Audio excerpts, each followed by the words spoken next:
ದೇವರ ಮಾತಿನ ಮೂಲಕ ಈ ಭೂಮಿಗೆ ದೇವರ ಅಪ್ಪಣೆ ಕೊಟ್ಟಿದ್ದಾನೆ ಪ್ರೇರೆ. ಭೂಮಿ ನನ್ನ ಮಕ್ಕಳಿಗೆ ಆಹಾರವನ್ನು ಕೊಡು. ಎಷ್ಟು ಕೋಟಿ ಜನರಿಗೆ ದೇವ್ರೆ? 84 ಲಕ್ಷ ಜೀವರಾಶಿ, 750 ಕೋಟಿ ಜನರಿಗೆ ಆಹಾರ. ಪ್ರೇರೆ ಬ್ಯಾಗ್ ಎತ್ಕೋತಾ ಇದೀವಿ, ಹೋಯ್ತಾ ಇದೀವಿ. ನಮ್ಮಪ್ಪ ಬೆಳೆದಿದ್ದ? ಯಾರು ಬೆಳೆದಿದ್ದು ಪ್ರೇರೆ? ದೇವರು. ಹೌದು, ನಮ್ಮ ಆತ್ಮಿಕ ತಂದೆ ಯಾರು? ಆ ದೇವರು ಬೆಳೆಸಿದಕ್ಕೋಸ್ಕರ ರೇಷನ್ ತಗೊಳಕ್ ಹೋಯ್ತಾವ್ರೆ ಇವತ್ತು ಜನ ಪ್ರೇರೆ. ರೈತ ಏನ್ ಮಾಡ್ತಾನೆ ಗೊತ್ತಾ? ಮಳೆ ಬಂದಿಲ್ಲ ಅಂದ್ರೆ ಅಯ್ಯೋ ದೇವ್ರೆ ಮಳೆ ಸುರಿಸಿಲ್ಲ ಅಂತ ದೇವ್ರ ಮೇಲೆ ಗುಣಗೋದು. ಯಾಕಪ್ಪ ರೈತ ನೀನ್ ಮಳೆ ಬರ್ಸಕ್ಕಾಗಲ್ವಾ? ಆಗಲ್ಲ ಪ್ರಿಯರೇ, ಆಗಲ್ಲ, ಮಳೆ ಬರ್ಸಕ್ಕಾಗಲ್ಲ.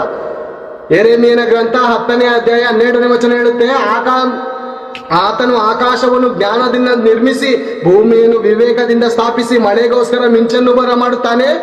ಏನ್ ಪ್ರೇರೆ? ಎಲ್ಲಾರು ಪಶುಬಾಹಿರಾಗಿದ್ದಾರಂತೆ ಪ್ರೇರೆ. ಮಳೆ ಬರ್ಸೋರು ಯಾರು ಪ್ರೇರೆ? ರೈತಣ್ಣನ ಏನಿಲ್ಲ ಪ್ರೇರೆ. ಆತನು ಬೀಜವನ್ನು ಬಿತ್ತಾದ್ಮೇಲೆ ಆಕಾಶದ ಕಡೆ ನೋಡ್ತಾನೆ, ಮಳೆ ರಾಯ ಯಾವ ಬತ್ತಿಯಪ್ಪ?